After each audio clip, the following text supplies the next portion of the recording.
Sa isang liblib na baryo sa paanan ng kabundukan ng San Del Mar, matatagpuan ang isang maliit at payak na kubo na yari sa kawayan at pawid. Doon nakatira si Roque, isang mahirap na magsasaka, ngunit kilala ng iilan bilang may busilak at mabuting puso. Siya ang tipong handang tumulong kahit halos wala na ring maibulsa sa sariling kumakalam na sikmura. Lumaki si Roque sa hirap. Bata pa lamang ay ulila na siya sa ama at ang kanyang inang si Aling Pining ay pumanaw noong siya'y 18 taong gulang pa lamang dahil sa sakit. Mula noon, mag-isa niyang ipinagpatuloy ang pagsasaka sa maliit na lupang minana niya. Isang lupang halos bundok ang batuhan at hindi kanais-nais tamnan. Ngunit kahit ganoon, hindi siya tumigil. Naniniwala siya na kapag may tiyaga, may nilaga, at sa bawat pagsikat ng araw, lagi siyang may pag-asa. Ngunit hindi lahat sa baryo ay may kagustuhang makita siyang umunlad. Maraming nang mamaliit at mapanghusga sa kanya. Ang ilan pa nga ay tinutukso siyang pobreng walang mararating. Pinakamasama sa mga ito ay ang mag-asawang sina Kapitana Salud at ang asawa nitong si Mang Crispin, ang pinakamayamang pamilya sa kanilang bayan. Si Kapitana Salud, bagamat hindi na opisyal na nakaupo bilang kapitana, ay nananatiling makapangyarihan at kinatatakutan. Siya ang may pinakamalawak na lupain, maraming tauhan at labis na pagmamataas.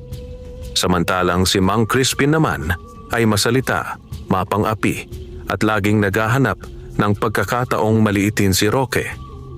"Roque, bakit hindi mo na lang ipagbili sa amin ang lupang yan?" Tanong ni Mang Crispin noon habang nakataas ang kilay. "Wala ka namang napapala riyan. Bato, putik at damo ang tinatanim mo. Hindi kaya yaman dyan?" Ngunit laging may magalang na sagot si Roque. "Salamat po sa alok, Mang Crispin. Pero ito na lang po ang tanging alaala ng magulang ko. Hanggat nabubuhay ako, ipagpapatuloy ko ang pagsasaka rito." At dahil doon, mas lalo lamang siyang kinukutya. Isang dapit hapon, matapos ang mahabang araw ng pag-aararo ng lupa, naglakad si Roque patungong ilog upang magpahinga at maglinis. Habang dumadaloy ang malamig na tubig sa kanyang mga kamay, napatingin siya sa ilog at napansin ang isang kakaibang bagay na paanod-anod. Isang lumang bote. Kulay berde ang salamin. Tila may ukit na sinaunang mga simbolo sa paligid. At may nakaselyong tansong takip na may nakaukit na kakaibang marka. Bagamat animoy ordinaryong bote ng alak, may kung anong kakaibang liwanag itong tinataglay. "Ano kaya ito?" bulong ni Roque habang dinadampot ang bote. Pag-angat niya, may tila mahinang tinig siyang narinig, parang nagmumula sa loob. Tulong. Nanlamig ang kanyang batok. Napatingin siya sa paligid, baka may naghihingalo at nangangailangan ng saklolo. Ngunit wala siyang ibang tao sa paligid. Muli niyang inilapit ang bote sa kanyang tainga. At mas malinaw niya itong narinig. Isang boses ng babae, mahina at humihikbi. "Maawa ka. Tulungan mo ako." Dahan-dahan niyang sinilip ang loob ng bote at laking gulat niya nang makita ang isang maliit na anyo, isang nilalang na may pakpak, nakasuot ng puting bestida at tila umiiyak habang umiikot-ikot sa loob na parang nakakulong. "Isang diwata?" bulalas ni Roque, halos hindi makapaniwala. Ang liwanag mula sa bote ay bahagyang kumikislap at sa bawat kisap nito ay mas kita ang lungkot at paghihirap ng nilalang. "Hindi ako maaaring magkamali. Isang diwata nga," sabay kabog ng kanyang dibdib. Ang isang ordinaryong tao marahil ay tatakbo sa takot, ngunit hindi si Roque. Sa halip, naramdaman niya ang awa. Isang munting nilalang na tila nangangailangan ng tulong at hindi niya kayang talikuran niyon. Kung totoo ka man, Paano kita matutulungan? Tanong ni Roque. Hindi tiyak kung dapat bang buksan ang bote o baka delikado. Ngunit bago pa man niya mapag-isipan ng mabuti, biglang lumiwanag ang bote. At sa sandaling iyon, naramdaman niya ang banayad ngunit mahiwag ang ihip ng hangin na para bang sinasagot ang puso niya, hindi ang isip. At sa unang pagkakataon, nakaramdam si Roque ng kakaiba, isang simula ng kapalarang magbabago ng tuluyan sa kanyang buhay.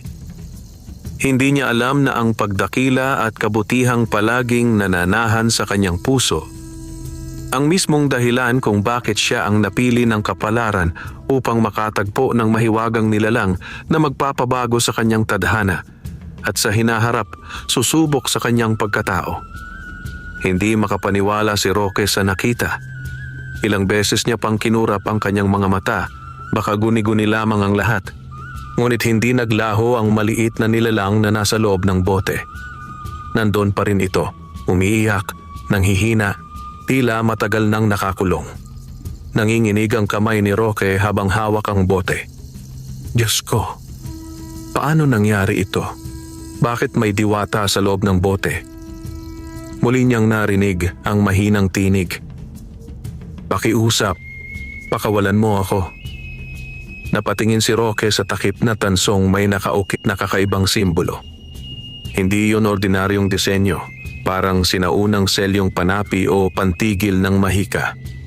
At doon siya lalo pang nagduda kung dapat ba niya itong buksan.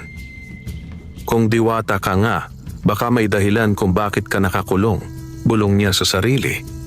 Baka delikado kang pakawalan. Ngunit habang tinitingnan niya ang nilalang, hindi takot ang nanaig sa kanyang puso, kundi awa. Napansin niyang namumutla ang diwata at halos hindi makapagpalipad ng pakpak. Hindi niya matiis. Hindi kita pababayaan, mahina niyang sabi. Umupo siya sa tabi ng ilog at maingat na ipinatong ang bote sa damuhan. Pinagmasdan niya ito ng mabuti. Kung pakakawalan kita, baka magdulot ako ng panganib. Pero kung hindi, baka tuluyan kang mamatay sa loob. May isa siyang natutunan sa buhay. Mas pipiliin niyang magdusa kaysa manood ng taong naghihirap ng walang ginagawa. Huminga siya ng malalim at mahinang nagsalita. Kung mali ang gagawin ko, sana patawarin ako ng kalikasan. Hinawakan niya ang tansong takip. Mainit ito. Tila may matagal nang nakatagong mahika. Pinwersa niya ng kaunti. Ayaw umikot. Sinubukan pa niya ulit. Napaso ang kanyang palad kaya napabitaw siya. Aray! Napasabunot siya sa sakit. Nang tingnan niya ang palad, may bahagyang pulang marka. At doon niya narinig ang boses ng diwata. Mas malinaw na ngayon. Hindi pwedeng puwersahin. May sumpang nagbabantay sa selyo. Paano ko ito mabubuksan? Tanong ni Roque. Nakayuko sa bote na parang nakikipag-usap sa isang bata. Mahina ngunit malinaw na tumugon ng diwata. Tanging kamay ng taong dalisay ang puso. Ang kayang sumira sa selyo. Ngunit magdudulot ito ng sakit at kapalit. Napakunot ang noo ni Roque. Kapait? Anong kapalit? Ngunit bago pa makasagot ang diwata, may biglang malakas na kaluskos mula sa kakahuyan. Napalingon si Roque. Tumayo siya agad, akala niya ay may mabangis na hayop. Ilang sandali, may lumabas mula sa mga dahon. Mga batang lalaki na kilala sa baryo bilang mga pasaway at mga asar. Uy! Si Roque, sigaw ni Poldo, ang pinakamatanda sa grupo. Ano yan, hawak mo? Bote lang? Ibinibenta mo ba yan sa junk shop para may pambili ka ng asin? Nagtawanan ang 4 na batang kasama niya. Pinili ni Roque na hindi pumatol. Hapon na, umuwi na kayo. Mapanganib dito sa ilog sa gabi. Ngunit lalong nangasar ang mga ito. Nilapitan nila si Roque at pilit na inaagaw ang bote. Akin na yan, baka may laman yan na alak, haha. Huwag ninyong galawin yan. Seryosong sigaw ni Roque. Ngunit huli na. Isa sa mga bata ang nakahablot sa bote. "Huy, ibalik mo!" Sigaw ni Roque, ngunit sa pagpupumilit ng bata ay nabitawan niya ito. Bumagsak ang bote! Parang bumagal ang oras. Habang nalalaglag, nagliwanag ang bote at bago pa tumama sa lupa ay nahawakan niyon ni Roque. Salo niya gamit ang parehong palad. Isang matingkad na liwanag ang kumalat mula rito. "Roque!"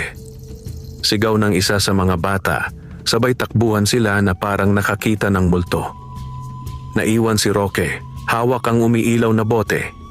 Ngunit imbes na mapaso, naramdaman niya ang mainit ngunit nakakagaan na enerhiya sa kanyang palad, hindi tulad kanina na masakit. Dahan-dahan niyang inikot ang tansong takip. Sa pagkakataong ito, umiikot na ito para bang kusa ng nagpapabukas. Sa sandaling matanggal ang takip, biglang umalpas ang liwanag mula sa loob. Parang napakaraming alitap-tap na lumipad sa paligid, umiikot sa hangin na parang sayaw ng kalayaan. At mula rito, lumabas ang diwata. Unti-unting lumaki ang anyo mula sa kasing laki ng daliri ng tao hanggang halos kasing taas ng bisig. Nakaputing bestida, may kumikislap na pakpak at may korona ng mga bulaklak sa ulo. Napakaganda niya, ngunit halatang nanghihina. Lumutang siya sa harap ni Roque at tumingin ng may pasasalamat. "Maraming salamat!"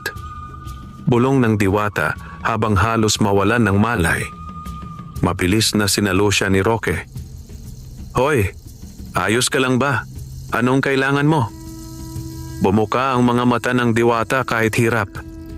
"Ako si Diwata Lisandra, tagapagbantay ng kagubatan. Nahuli ako at isinara sa selyong mangkukulam." Napasigaw siya sa sakit at kumapit sa damit ni Roque.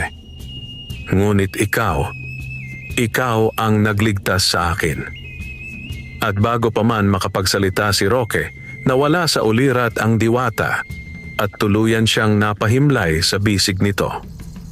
Sa gabing iyon, habang ang buwan ay unti-unting lumilitaw sa langit, napagtanto ni Roque na nagbukas siya ng pintuan sa isang mundo ng kababalaghan, isang mundong hindi basta-basta maunawaan ng karaniwang tao. Isang simula ng kapalarang magdudulot ng pagbabago, panganib at milagro sa kanyang buhay. Mabilis na naglakad pa uwi si Roque, tangan-tanga ng nanghihinang diwata. Ramdam niya ang bahagyang pag-init ng katawan nito. Hindi pangkaraniwang init ng may sakit, kundi tila nagmumula sa kakaibang enerhiya na kumikislap-kislap sa balat ng diwata. Pagdating niya sa kanyang munting kubo, agad niyang pinahiga si Lysandra sa malinis na banig na inilatag niya sa mesa. Kumuha siya ng kumot at marahang tinakpan ito upang hindi ginawin. Habang pinapanood niya ang diwata, hindi niya maiwasang humanga. Hindi lang ito marikit. Ang presensya nito ay nagbibigay ng kakaibang katahimikan na parang ginagabayan ng kapaligiran. Ngunit kasabay noon ay takot at kaba. Ano ang magagawa niya para rito? Ano ang dapat niyang gawin? "Hindi ko alam kung paano kita matutulungan." Bulong niya habang nakaupo sa tabi at nakatitig sa diwata. Pagkatapos, kumuha si Roque ng palanggana ng maligamgam na tubig at punas na tela. Maingat niyang pinunasan ang noo at mukha ng diwata. Sa bawat dampi, may bahagyang liwanag na sumusunod na parang sinisipsip ng diwata ang init mula sa tubig. Ilang sandali pa ay narinig niya ang mahina ngunit malinaw na tinig. "Salamat, Roque." Napatingin siya agad. Gising na si Lysandra. Bagamat mahina pa ang boses, mas malinaw na ang inaasal nito kumpara kanina. "Binigla mo ako," mahinang tugon ni Roque. May halong ngiti. "Kamusta pakiramdam mo?" Bahagyang kumurap si Lysandra. "Mahina pa rin. Kailangang makapagpahinga ng ilang araw, pero ligtas na ako sa selyo dahil sa iyo." Hindi pa man lubos maunawaan ni Roque ang lahat, may isang tanong agad ang pumasok sa kaniyang isip. "Bakit ka nakakulong sa bote? Sino ang gumawa nun sa'yo?" Bahagyang nagbago ang ekspresyon ng diwata. May halong lungkot at takot ang napansin ni Roque sa mga mata nito. Isang makapangyarihang mangkukulam, si Sabalon, sagot niya. Matagal na niya akong pinagnanasaan dahil sa aking kakayahan sa pagpapagaling at pagbibigay buhay sa kalikasan. Gusto niya akong gamitin upang palakasin ang kanyang itim na mahika. Kaya ako'y kanyang inuna at sinilo sa patibong. Tumigil siya, huminga ng malalim bago nagpatuloy. Kung hindi dahil sa iyo, baka tuluyan na akong naglaho. Napayuko si Roque. Hindi niya akalaing ganoon kabigat ang kalagayan ng diwata. Ngunit bago pa siya makapagtanong muli, kumislap ang mga kamay ni Lysandra at biglang lumutang ang isang maliit na bilog na liwanag sa pagitan nila. Roque, wika ni Lysandra, pinahiram mo ako ng kabutihan, awa at lakas upang ako'y mapalaya. Ngayon, hayaan mo naman akong magbigay sa iyo ng kaunting biyaya bilang pasasalamat. Napatayo si Roque at kumabog ang dibdib. Hindi ko kailangan ng kapalit. Tinulungan kita dahil kailangan mo. Ngumiti ang diwata, paingit na parang alam ang sasabihin niya. At doon pa lamang ipinapakita ang kadalisayan ng puso mo. Kaya ikaw ang napili. Hindi man lubos na nauunawaan ni Roque ang mga sinasabi ng diwata na natili siyang nakikinig. Mula sa kumikislap na liwanag, sumulpot ang tila maliit na binhi. De ginto ang kulay, kumikintab na parang isang bituin. Ano yan? Tanong ni Roque. Isinara ni Lysandra ang kanyang palad at ipinatong ang binhi sa kamay ni Roque. Sa pagdampi nito, dumaloy ang banayad at nakakagaan na enerhiya sa kanyang katawan. Ito ay butil ng buhay, Roque. Paliwanag ni Lysandra. Isang biyaya mula sa kalikasan. Itanim mo ito sa iyong lupain. Hindi ko masasabi kung ano ang tutubong halaman dahil ang butil ng buhay ay sumasabay sa dalisay na hangarin ng pusong nagtanim. Ngunit paano man ito umusbong, magbibigay ito ng kabutihan sa buhay mo. Namangha si Roque, halos hindi makapaniwala. Para sa akin ito? Ngumiti ang diwata at tumango. Oo, ngunit may paalala. Ang anumang biyaya ay may kasamang pagsubok. Sa pag-usbong ng butil ng buhay, magsisimula rin ang pagkilos ng dilim na may galit sa liwanag. Kailangang maging matatag ka. Biglang naglabas ng kunotno si Roque. Pagsubok? Dilim? Hindi ko. Ngunit hindi na natapos ang kanyang salita dahil kumulog ng malakas sa labas. Kasunod ang biglang paghampas ng malakas na hangin sa mga dingding ng kanyang kubo. Parehong napalingon ang diwata at si Roque. Parang biglang nagbago ang panahon. Bulong niya. Umiling ng marahan si Lysandra. Hindi panahon ang nagbago. May nakaramdam na nakawala ako. Napakapit si Roque sa bote na pinagmulang selyo at nakaramdam ng kaba. Sino? Ano? Si Sabalon? Tanong niya. Mahina, ngunit seryosong tumango si Lysandra. Hindi pa siya agad makararating. Ngunit nagsimula na ang paggalaw ng kanyang mga anino. Humigpit ang hawak ni Roque sa binhi. Hindi pa man tuluyang nakakahinga ang diwata. Heto na't may panganib ng nagbabadya. At taong gaya niya na sanay lang sa tahimik na pagsasaka. Paano niya haharapin ang mundong puno ng mahika at panganib? Ngunit isang bahagi ng puso niya ang nagsabing, kung nagawa niyang magligtas ng isang nilalang, kaya din niyang protektahan ito. At doon buo ang unang pangako ni Roque. Hindi bilang magsasakang api, kundi bilang tagapangalaga sa isang diwata na pinagkatiwalaan siya. Kinabukasan, bago pa sumikat ng lubusan ng araw, nagising si Roque na may bagong sigla at kakaibang pakiramdam. Parang magaan ang kanyang katawan at tila may panibagong lakas na dumadaloy sa kanya. Agad niyang naalala ang butil ng buhay na ibinigay ni Lysandra. Pagbangon niya, napansin niyang mahimbing pa ring natutulog ang diwata sa banig. Bagamat maliit ang katawan ni Lysandra, may bahagyang liwanag na nakabalot sa kanya, tila isang proteksyong nagbibigay inis sa paligid.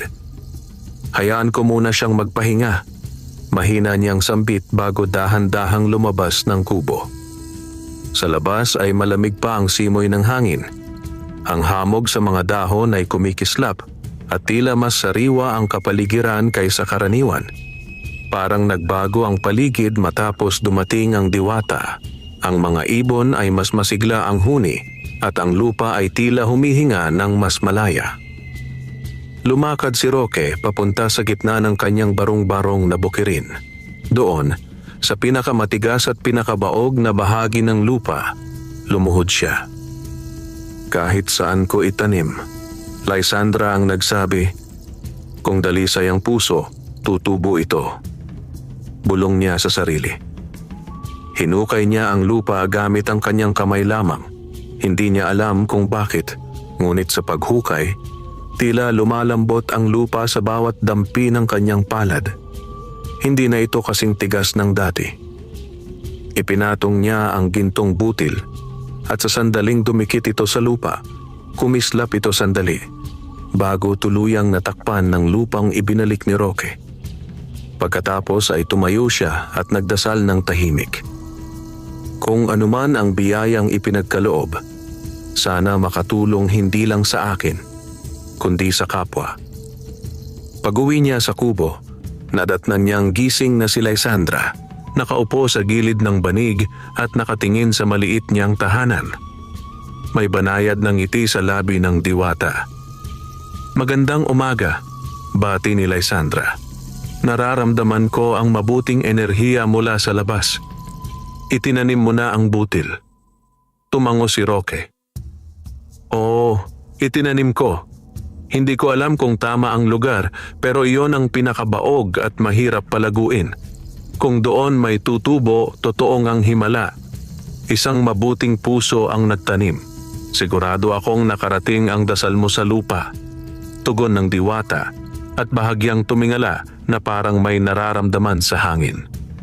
Pagsapit ng hapon, matapos ang ilang gawain sa bukid at sa kubo, napagpasyahan ni Roque na tingnan ang lugar kung saan niya itinanim ang butil. Inasahan niyang wala pang makikitang pagbabago dahil hindi pa man lumilipas ng isang araw. Ngunit nang makarating siya roon, nanlaki ang mga mata niya. Sa ibabaw ng lupa, may munting usbong na kulay ginto ang dulo ng dahon at ang tangkay ay may bahagyang liwanag na tila sinag ng araw. Hindi maaari agad? Bulong ni Roque, halos mabitawan ang hawak na tabo. Dumating si Lysandra, lumulutang at nakasunod sa kanya. Ngumiti ito nang makita ang usbong. Tugon yan ng kalikasan sa hangarin mo, paliwanag niya. Hindi ito ordinaryong halaman. Bawat bahagi ng punlang ito ay may daladalang kabutihan. Habang nakatingin silang dalawa, may biglang umihip na hangin. At kasabay nito ay tila kumanta ang mga dahon at damo sa paligid, isang himig na parang bulong ng kagubatan. Ngunit hindi nagtagal, may dumating na panauhin, hindi inaasahan at may dala na namang pangungutya. Aba, Roque! Napalingon sila. Nakita nila si Kapitana Salud sakay ng karwaheng hinihila ng 2 kabayo kasama ang 2 tauhan. Sa likuran niya, nakatungo si Mang Crispin habang kinakagat ang nganga. Balita ko may bago ka na namang kaeeklatan dito, mataray na sabi ng kapitana habang bumababa ng karwahe na parang reyna ng banyera. Nagtaka si Roque. Anong balita po iyon, kapitana? Na may kung ano raw na ilaw kagabi mula sa lupa mo. Akala tuloy ng mga tao may multo ka rito o may ginagawang kababalaghan. Singit ni Mang Crispin. Ngumisi ang kapitana. Pinapayuhan kitang huwag gumawa ng kung anumang kalokohan na pwedeng ikatakot ng mga tao. At baka isipin pa nila na dapat ka nang palayasin dito. Tahimik lamang si Roque. Hindi niya alam kung dapat bang sagutin o palampasin ang pangungutya. Napansin ng kapitana ang munting usbong at ano naman niyang itinanim mo dito. Inirapan niya ang maliit na halaman na tila walang kwenta. Isang butil po, Sinusubukan ko lang pong palaguin. Magalang na tugon ni Roque. Ha? Sa klaseng lupang to? Binaling niya ang tingin sa tauhan. Narinig mo yon? Sa batuhan nagtatanim. Nagtawanan ang dalawang tauhan. Hindi kumibo si Roque. Ngunit ang mga salitang iyon, kung dati makakasakit sa kanya, ngayon ay tila wala ng bigat dahil may alam siyang hindi alam ng iba. Si Lysandra naman ay nagtagong mabilis, naging kasing laki ng bubuyog upang hindi makita. Pag-alis ng kapitana, tumingin si Roque sa usbong at mahina itong hinawakan. Hindi ko sila kailangang patunayan. Kung totoo kang biyaya, panahon na lang ang magsasalita. Sa gilid niya, lumutang pabalik si Lysandra sa normal na laki at ngumiti. Magbunga man o hindi, pinatunayan mo na sa sarili mo na ang kabutihan mo ay hindi nakadepende sa papuri o pagkilala ng iba. Iyan ang tunay na lakas mo. Napatingin si Roque sa punla. At doon niya naramdaman ang simula ng isang himala na magpapabago hindi lang sa lupang iyon, kundi sa buong baryo ng San Del Mar. Makalipas ang 3 araw mula nang itanim ni Roque ang gintong butil, hindi pa rin niya mapigilan ang pagbisita sa punla tuwing umaga. Sa bawat pagdaan ng araw, mapapansin ang kakaibang paglaki nito. Mas mabilis kaysa sa karaniwang halaman. Ang dating maliit na usbong ay ngayon ay halos isang dangkal na ang taas at ang mga dahon nito ay kumikislap tuwing tinatamaan ng sikat ng araw, tila hinahalikan ng gintong sinag. Habang pinagmamasdan niya ito, lumapit sa kanya si Lysandra na mas malakas na kaysa noong unang gabi niya sa kubo. Malapit nang lumakas ang enerhiya nito, sabi ni Lysandra habang hinahaplos ang dahon ng punla. At kapag nagsimula itong mamukadkad, magsisimula na ring dumating ang mga atraksyon, kabutihan man o kasamaan. Napaisip si Roque. Hindi ko pa rin lubusang naiintindihan. Bakit sa akin napunta ang butil? Bakit hindi sa tao na may kapangyarihan o impluensya? Tumingin ang diwata ng diretso kay Roque, may lalim ang mga mata. Dahil ang tunay na biyaya ay hindi pinagkakaloob sa mga makapangyarihan, kundi sa mga may pusong marunong magpahalaga at magbahagi. Tahimik si Roque, ngunit sa loob niya ay may init na kumikirot, parang hinahanda siya sa higit pa kaysa kaya niyang isipin. Habang lumalaki ang punla, may napapansin na ring pagbabago sa lupa sa paligid nito. Ang dating tuyot at basag-basag na lupa ay unti-unting nagiging malambot at makulay, at ang mga damong karaniwang nanunuyo ay naging malago at matingkadang berde. Isang umaga, habang nagwawalis ng bakuran si Roque, napahinto siya sa nakita. Ang ilan sa mga gulay na itinanim niya sa ibang parte ng lupa, na karaniwang hirap lumago dahil mahina ang lupa, ay nagkaroon ng napakagandang kondisyon. Ang talong na dati isa lang ang bunga sa buong isang linggo ay mayroon ng mahigit 4, at ang mga kamote ay tila doble ang laki kaysa dati. Hindi maaaring nagkataon lang ito, bulong ni Roque. Hindi nga, sagot ni Lysandra na napadapo sa isang malusog na dahon. Ang biyaya ng punla ay hindi lamang limitado sa isang lugar. Kumakalat ito dahan-dahan sa paligid, parang pag-asa kapag itinanim sa tamang puso na aabot ang iba. Dahil sa hindi maitatagong pagbabago, napansin ito ng ilang kapitbahay. Nagsimulang may sumilip sa bakod ni Roque at naguumpukan ng ilan. Aba, ang laki ng talong ni Roque ngayon bulong ni Aling Miding na laging tsismosa. Hindi kaya gumagamit yan ng ipinagbabawal sa lupa? Baka binudburan ng kung ano, sagot naman ni Aling Sion, kunot noo. At syempre, dumating ang munting problema sa porma ng taong ayaw na ayaw makitang umaangat si Roque, si Poldo, ang batang ng agaw ng bote noon, kasama ang ilan pang kabataang kulang sa gabay. Sigurado akong may ginagawa yang kakaiba. Parang engkanto-engkanto. Sigaw ni Poldo habang nakasampa sa bakod. Lumapit si Roque ng kalmado, hawak ang isang basket ng gulay na nakahanda niyang ialok sa mga kapitbahay. Magandang umaga. Gusto niyo po bang kumuha? Sobra-sobra ang bunga. Baka may mapakinabangan kayo. Nagulat ang mga naroon. Hindi nila inasahan ang kabaitan na iyon. Si Aling Miding ay agad kinuha ang 3 talong. Napatingin ng may hiya. Salamat, Roque. Hindi ka talaga nagbabago kahit ginagawan ka ng kwento ng iba. Ngumiti lamang si Roque. Kung may biyaya man akong matatanggap, mas magiging masarap ang bunga kung ipapamahagi. Sa gilid, napangiwi si Poldo, tila hindi tanggap ang kabutihan ni Roque. Ngunit bago siya makapagsalita ulit, biglang may karwaheng huminto sa harap ng bahay ni Roque. Isa iyong karwahe na kulay pula na may tatak ng kanilang bayan. Nang bumukas ang pinto, bumaba ang isang lalaking nakasuot ng maayos na barong. May bitbit na mga dokumento at may kasamang 2 bantay. Magandang araw, bati ng lalaki. Ako si Ginoong Marcelo de Gracia, representante ng munisipyo. Nagkatinginan ng mga tao. 2 uri lang ng bisita ang dumadating sa kubo ni Roque, ang mangungutya o ang may kailangan. Tumayo si Roque, may respeto ngunit may pag-iingat. Ano pong may paglilingkod ko? Ngumiti si Ginoong Marcelo, ngiting politiko at may interes. Nabalitaan namin sa munisipyo na tila nagiging maganda ang animo nitong mga araw. May mungkahi ako, hindi lang para sa'yo, kundi para sa buong baryo. Tumingin siya sa bakuran, lalo na sa lumalagong punla na tila nagtatago sa likod ng kubo. At gusto naming pag-usapan kung paano natin pwedeng palawakin ito.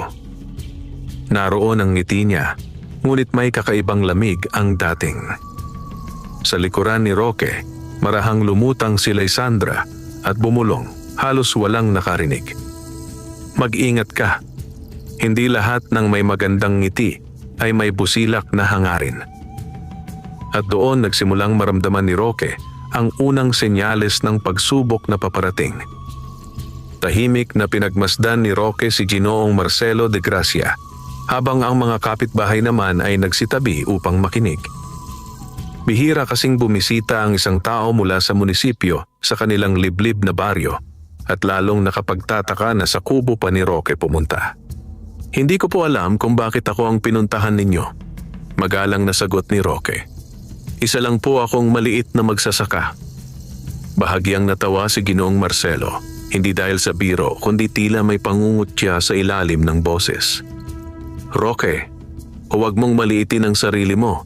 Sa totoo lang, mabilis kumalat ang balita tungkol sa iyong magagandang ani nitong mga araw. Sumulyap siya sa mga halaman sa paligid, lalo na sa parte kung saan kapansin-pansin ang sigla ng mga pananim. Napag-uusapan ka na sa munisipyo. May mga taong gusto kang tulungan at baka gusto ka ring kunin bilang modelo ng programa para sa mga magsasaka. Kumindat pa ang lalaki na para bang nag-aalok ng napakagandang kapalaran. Nagbulungan ang mga nakikinig. Wow!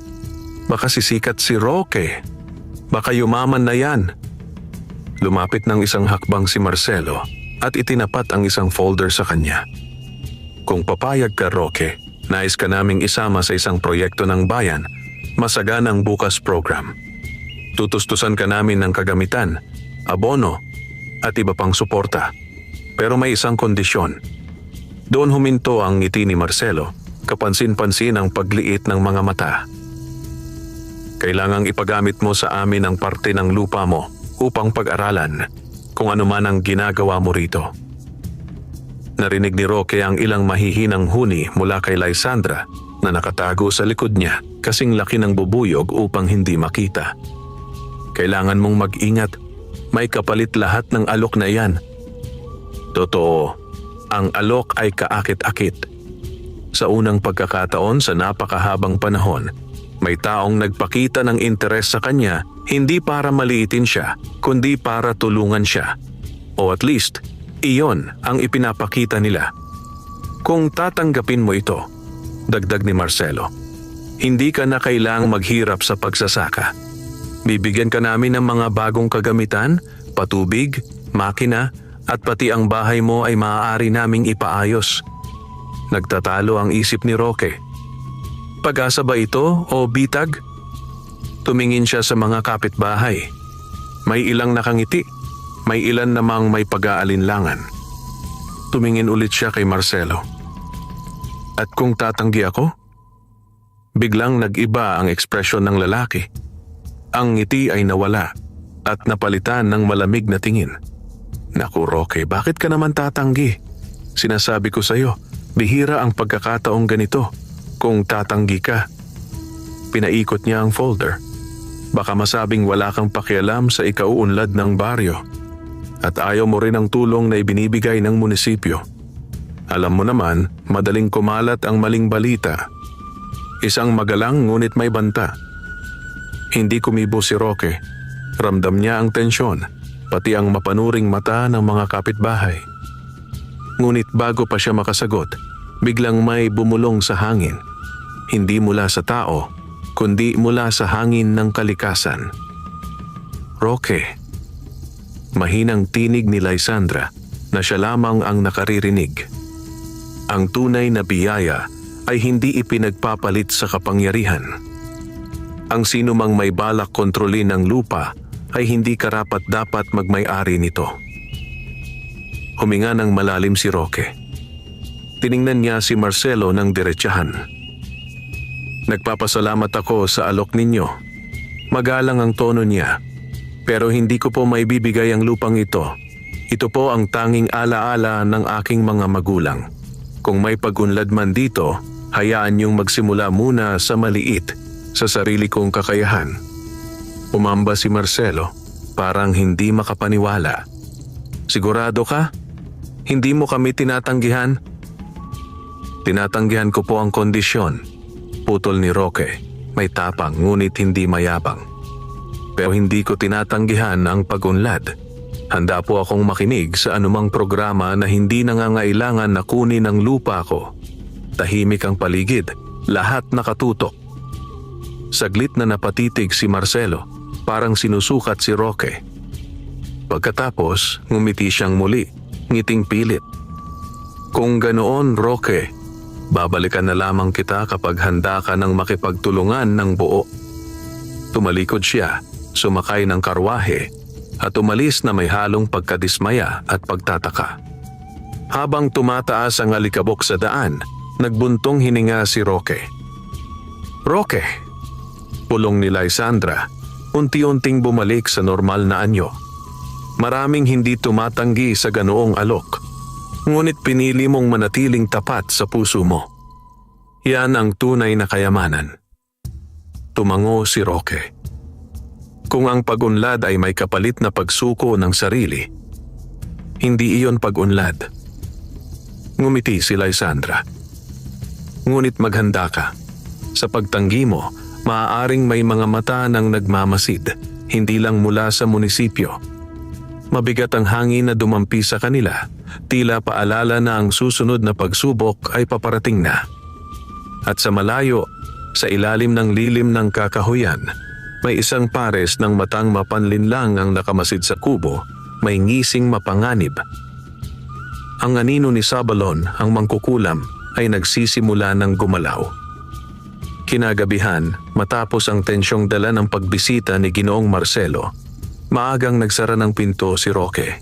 Tahimik ang paligid at tanging huni ng kuliglig at pagaspas ng hangin sa kawayan ang maririnig. Si Lysandra naman ay nakaupo sa may bintana, tanaw ang bukid na unti-unti nang nababalot ng dilim. Roque, mahinang sambit ni Lysandra. Nararamdaman ko ang paggalaw ng mga anino sa paligid.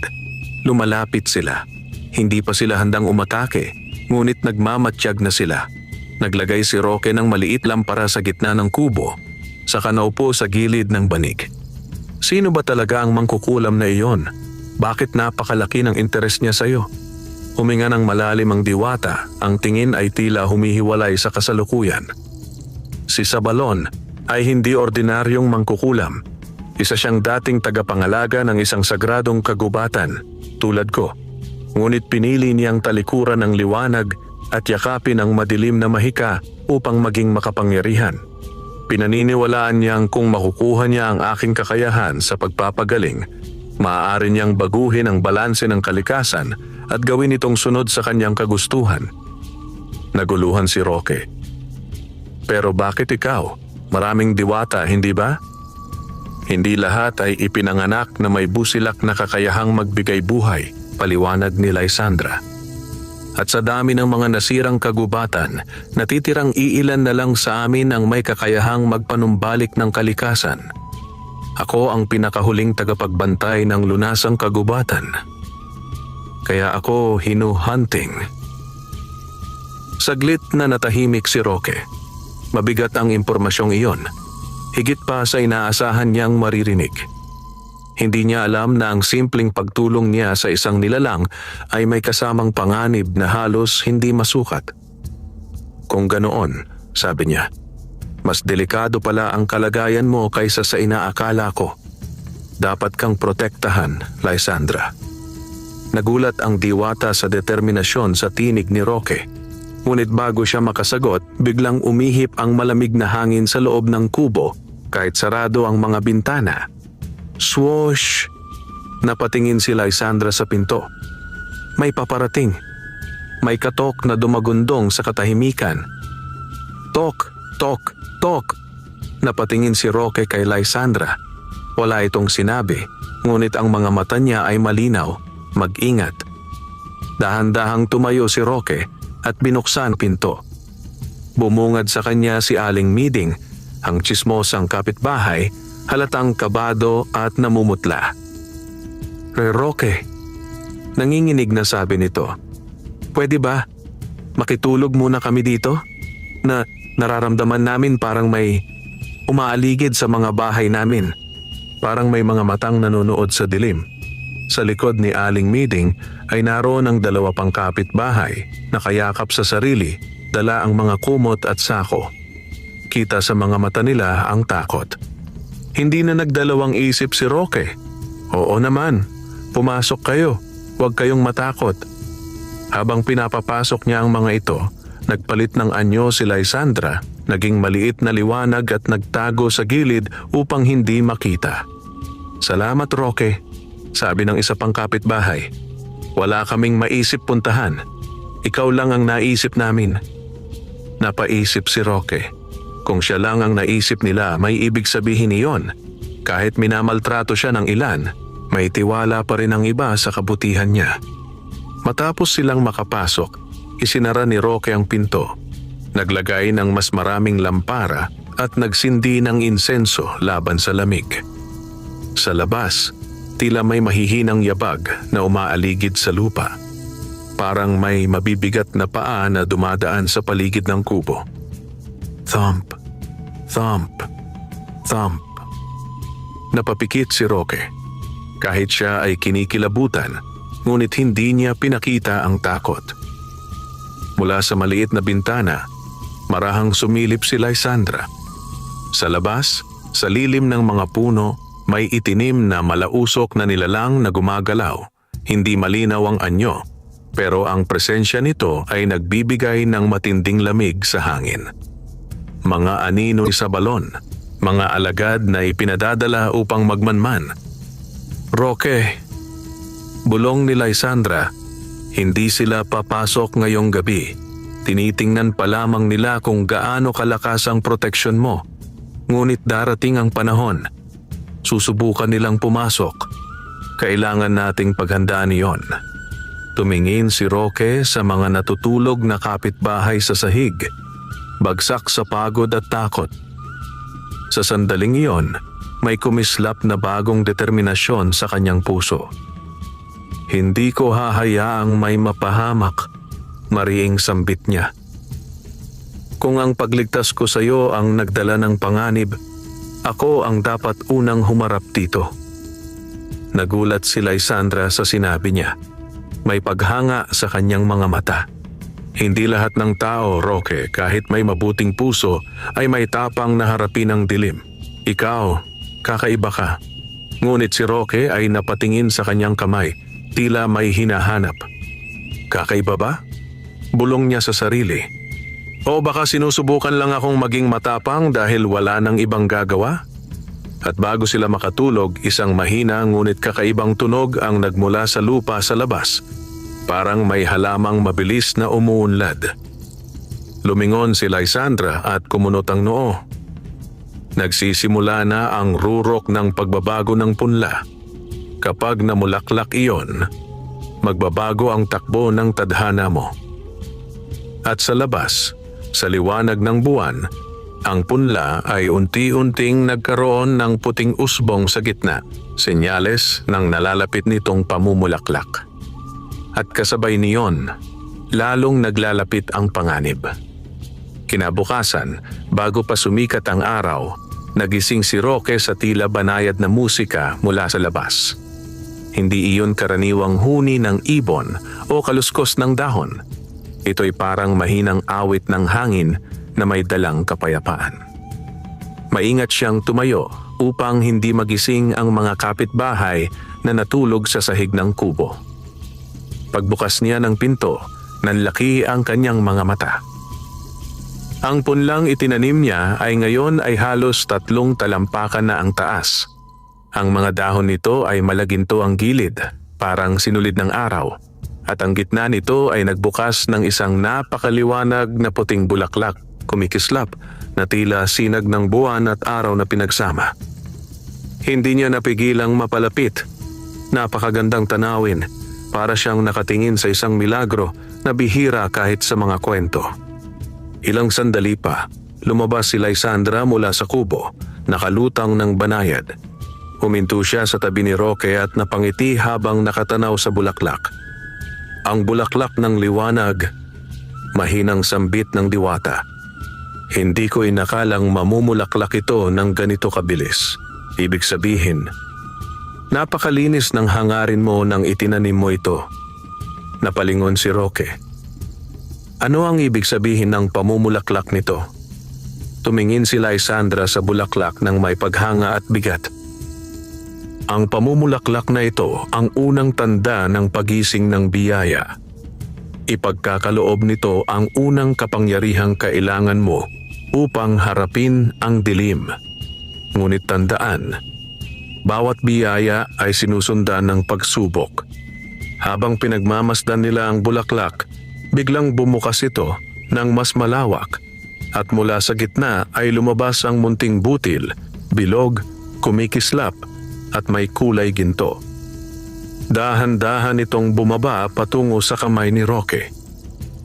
Tanggapin mo, wika ni Lysandra, dahil ikaw ang pinili ng kalikasan. Pagdampi nito sa palad ni Roque, naramdaman niya ang malakas na enerhiya na dumaloy sa kanyang katawan. Hindi masakit, ngunit nakakapanibago, nakapagbibigay ng lakas at tapang. Ano ito? Tanong niya. Ramdam ang kakaibang init sa dibdib. Butil ng liwanag, tugon ni Lysandra. Kapag itinanim mo ito, maaari kang magpalago ng isang halaman na kayang magpagaling. Hindi lamang ng lupa, kundi pati ng tao. Napabuntong hininga si Roque sa kababalaghan. Ngunit bago pa niya maramdaman ang ganap na tuwa, isang malakas na sigaw ang gumising sa buong baryo.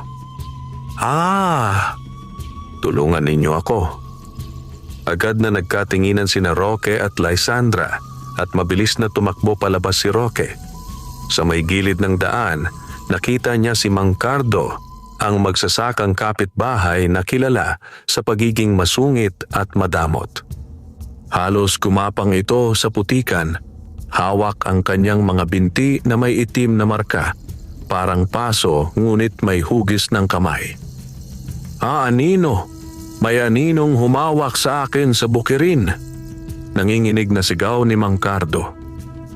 Hindi ako makalakad. Nagtipo ng mga tao. Nagsisigawan ang ilan, nag-iiyakan ang iba. May multo, may sumpa. Inaatake na tayo. Lumapit si Roque at tinignan ang sugat. Hindi iyon ordinaryong paso. Tila marka ng salamangka, gawa ng anino ni Sabalon. Hindi ito gawa ng hayop o tao, bulong niya. Biglang lumitaw si Lysandra sa tabi niya. Hindi na nagkukubli. Nanlaki ang mga mata ng mga tao. Didiwata! May engkanto sa bahay ni Roque. Ngunit walang panahon para magpaliwanag. Seryoso si Lysandra at marahang hinawakan ng sugat. Tinamaan siya ng anino. Hindi ito kayang gamutin ng karaniwang halamang gamot. Roque, ang butil na nakuha mo, ito na ang unang pagsubok. Napatingin si Roque sa gintong butil sa kanyang kamay. Kailangan mo itong itanim ngayon, paliwanag ni Lysandra. Kapag tumubo ito, ibibigay nito ang unang bunga ng liwanag at iyon ang gagamitin mo upang gamutin si Mang Cardo. Nag-aalangan si Roque. Ngayon, sa harap ng lahat? Tumingin si Lysandra sa kanya.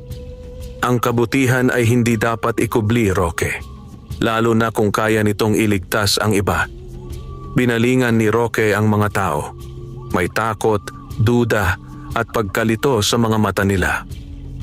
Kung itatanim niya ang butil sa harap nila at hindi ito tumubo, baka pagtawanan siya at lumala ang takot ng mga tao. Ngunit kung hindi niya susubukan, tiyak na mamamatay ang binti ni Mang Cardo at maaaring lumala ang lagim. Huminga siya ng malalim. Kung ang biyaya ay ibinigay sa akin para makatulong, hindi ko ito dapat itago. Lumapit siya sa lupa malapit kay Mang Cardo. Hinukay ang lupa gamit ang kamay at dahan-dahang itinanim ang butil ng liwanag. Walang kumikilos. Ang buong baryo ay nakatingin, hawak ang hininga. Ilang segundo ang lumipas. Walang nangyayari. Nagbubulungan ang mga tao. Bakit wala? Baka panloloko. Teka, biglang umilaw ang lupa. Mula sa ilalim, tumubo ang isang halaman na may puting dahon at gintong ugat. Tumubo ng mabilis at sa dulo nito ay may isang prutas na malaperlas, kumikislap at may bahagyang init. Napasigaw ang ilan sa pagkabigla. Si Lysandra ay ngumiti. Roque, kunin mo. Iyan ang bunga ng liwanag. Ipahid mo sa sugat. Kinabahan man, kinuha ni Roque ang prutas, dinurog ito sa kamay, at marahang ipinahid kay Mang Cardo. Sa loob ng ilang segundo, naglaho ang itim na marka at napalitan ng malinis na balat. Nakalakad si Mang Cardo na parang walang nangyari. Napatitig ito kay Roque, puno ng hiya at luha. Roque, patawad. Lagi kitang minamaliit, pero hindi mo ako pinabayaan. Hindi ko alam paano ako magpapasalamat. Tinulungan ni Roque si Mang Cardo tumayo. Ang mahalaga, ligtas ka. Nag-iyakan ng ilang tao. May yumakap kay Roque, may lumuhod sa pasasalamat. Ngunit sa gitna ng tuwa, may dalawang matang nanonood mula sa malayo. Hindi mula sa tao. Ang anino ni Sabalon ay nakapulupot sa puno sa kakahuyan, nakangiti ng mapanlinlang. Kaya pala napili ka, bulong ng anino. Mas magiging masarap sirain ang isang pusong ganyan. At doon nagsimula ang mas malalim na interes ng kadiliman kay Roque. Matapos ang himalang pagpapagaling kay Mang Cardo, kumalat ang balita sa buong baryo ng San Del Mar at maging sa mga karatig lugar. Sa loob lamang ng isang araw, naging sentro ng usap-usapan si Roque. Ang dating minamaliit, ngayoy hinahangaan at pinagkakaguluhan. Kinahapunan, hindi na magkamayaw ang mga taong dumadating sa kubo ni Roque. May ilang may sakit, may sugat, may problema sa pananim, at lahat ay umaasang matulungan ng kakaibang halaman na itinanim niya. Roque, pakiusap, anak ko po, may lagnat na mataas at hindi gumagaling. Iyak ng isang inang nakayakap sa batang nilalagnat. Roque, baka pwede ring pagalingin nito ang asawa kong may rayuma? Tanong ni Aling Sion. May uod na naman ang palayan namin. Baka may alam kang solusyon? Sigaw ng isa pang magsasaka. Bagamat nais tulungan ni Roque ang lahat, hindi niya maaaring gamitin ng walang ingat ang bunga ng liwanag. Lumapit sa kanya si Lisandra upang ipaalala ang mahalagang katotohanan. Roque, mahinang sabi ng diwata, ang bunga ng liwanag ay hindi maaaring gamitin sa lahat ng oras. May kakayahan itong magpagaling, oo, ngunit ang paggamit nito ng labis ay magpapahina sa halaman. At kung mapilit, mawawala ang balanse. Hindi ito gamot para sa lahat. Napatingin si Roque sa mga tao, umaasa, nananalangin, naghahangad ng himala. Paano ko sila tatanggihan? Bulong niya kay Lysandra. Hinawakan ng diwata ang kanyang braso at tumingin ng diretso sa kanyang mga mata.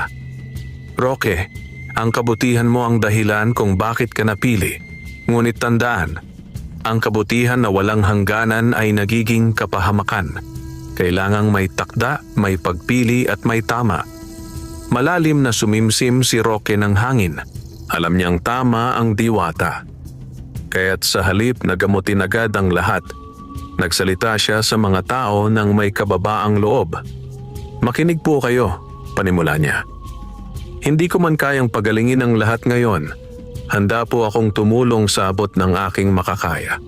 Buksan ninyo ang puso ninyo at pakinggan ako. Tahimik ang paligid. Maging ang mga ibon na nasa bubong ay tila nakikinig. Hindi po ako himala at hindi ako may-ari ng kapangyarihan. Ako'y pinagkatiwalaan lamang. Kung gagamitin po natin ito ng tama, mas maraming matutulungan sa mas mahabang panahon. Pero kung abusuhin, mawawala ito. Hindi lahat ay natuwa. May ilan na nadismaya, may umuwing hindi kontento at may nagbulong ng negatibo. Ayan na, nagiging mayabang na. Wika ng isang lalaking naiinggit. Akala ko ba tutulong? Tumanggi naman pala, sumbat ng isa pa. Ngunit may mga nakaintindi at sila ang lumapit, humawak sa balikat ni Roque at nagpasalamat. Nang gabing iyon, muling nakausap ni Roque si Lysandra sa tabi ng punong may bulaklak ng liwanag. Pinagmamasdan nila ang prutas na ibinigay kanina. Unti-unti na itong nanlalabo, tila pagod. Lysandra? Tanong ni Roque. Tama ba ang ginawa ko? O dapat ba talagang ginamit ko ang kapangyarihan sa lahat ng humihingi? Ngumiti ang diwata. Roque, kung ibinigay mo yon sa lahat, maaring gumaan ang kanilang problema ngayon. Ngunit bukas, kapag nawala ang halaman, mas malaki ang kanilang magiging paghihirap. At ikaw ang sisisihin. Napayuko si Roque. Totoo iyon. Roque, patuloy ni Lysandra, simula pa lang ito. Ang bunga ng liwanag ay unang biyaya lamang.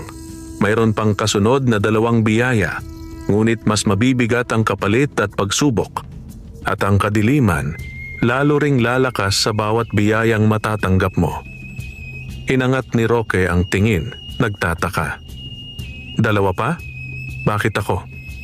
Dahil ikaw ang napili ng kapalaran, tugon ni Lysandra. Ngunit hindi dahil kailangan mo ng kapangyarihan, kundi dahil marunong kang magmahal. At ang pagmamahal ang tanging sandata na hindi kayang tapatan ng kadiliman. Bago pa siya makasagot, biglang kumidlat sa kalangitan kahit wala namang ulan. Kasunod ang pag-alon ng hangin na may dalang mabigat na enerhiya. Napatingala ang diwata, nanlalamig ang tinig.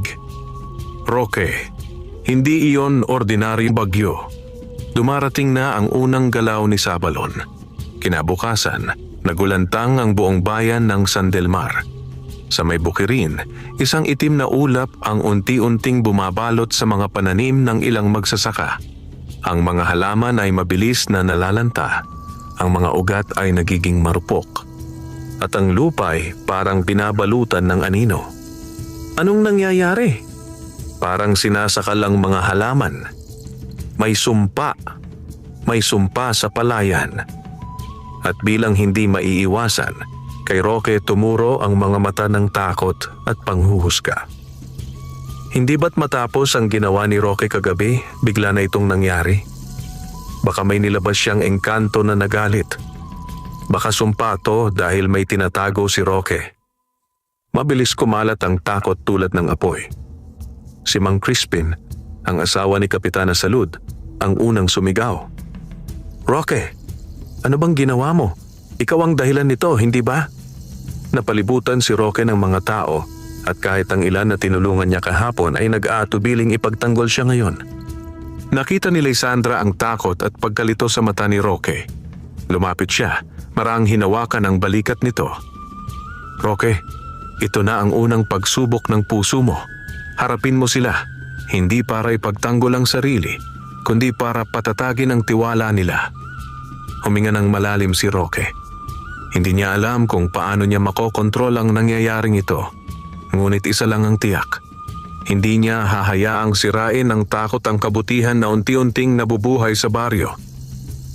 At sa gitna ng sigawan at akusasyon, isang matigas na boses ang muling umalingaw-ngaw at bumago ng takbo ng lahat. "Roque, sa munisipyo ka sasama. Ngayon din." Si Ginoong Marcelo, kasama ang ilang tanod, ay muling dumating. Ngayon ay hindi na may dalang alok, kundi may utos. Ang gulo ay narito na, at ang tunay na laban ay malapit nang magsimula. Mabigat ang tensyon sa paligid ng sapilitang iharap si Roque sa harap ng mga tanod at ni Ginoong Marcelo. Ang mga kapitbahay, na kahapon lamang ay nagpapasalamat sa kanya, ngayon ay nahahati. May naniniwalang inosente siya at may naniniwalang siya ang may kagagawa ng sumpa sa bayan. "Roque," maring sabi ni Ginoong Marcelo, "hindi ko ito kagustuhan, ngunit may utos mula sa munisipyo. Kailangan mong sumama sa amin. May mga katanungan tungkol sa mga kakaibang pangyayari dito." Sinubukan ni Roque na manahimik at maging kalmado. Ngunit bago siya sumagot, lumutang si Lysandra, hindi na nagtatago, na ikinagulat at ikinabahala ng lahat. Hindi si Roque ang may kagagawa ng sumpa. Marinyang wika, ang tinig ay may bahid ng kapangyarihan. May mas malaking puwersa ang kumikilos. At kung hindi natin susuportahan si Roque, malalakas ang anino at lalaganap ang kadiliman sa bayan ninyo. Nagbulungan ang mga tao. Diyos ko, diwata talaga siya. Kung ganoon, totoo nga ang kababalaghan. Ngunit si Ginoong Marcelo ay hindi nagpakita ng takot. Sa halip, tumingin siya kay Lysandra ng may kakaibang kislap ng mata. Hindi pagkabighani, kundi pagkagahaman. "Kahit anong paliwanag mo," tugon ni Marcelo, "kailangan pa rin itong imbestigahan. Hindi kami papayag na may salamangka sa bayan na hindi kontrolado, nasusubaybayan." Narinig ni Roque ang bahagyang pagkadulas sa sinabi ni Marcelo. Kontrolado.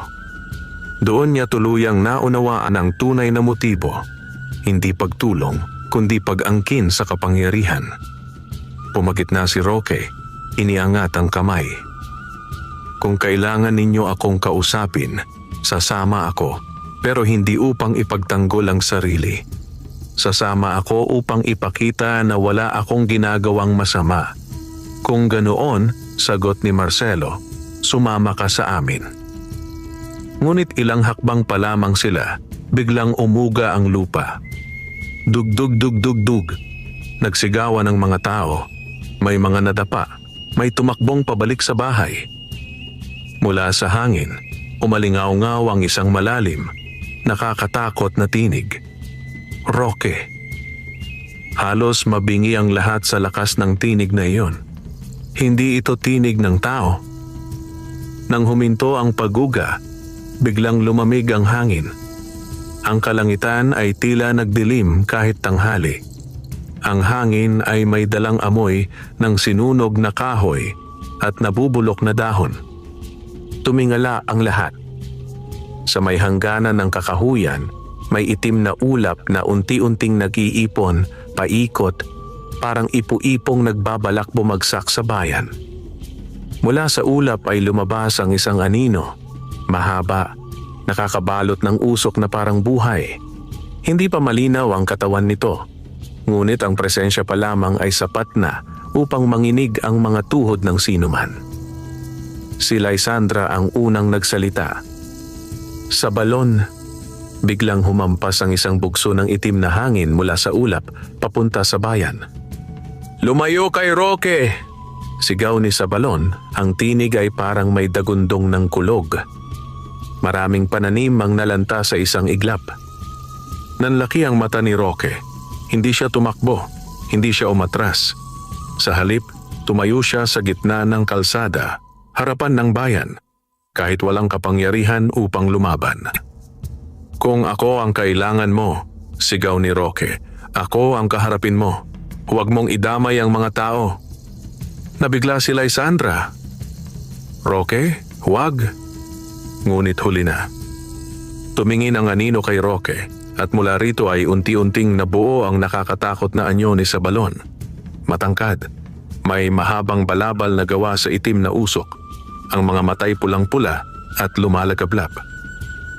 "Napakatapang mo, magsasaka," wika ni Sabalon, may ngising mapanglait.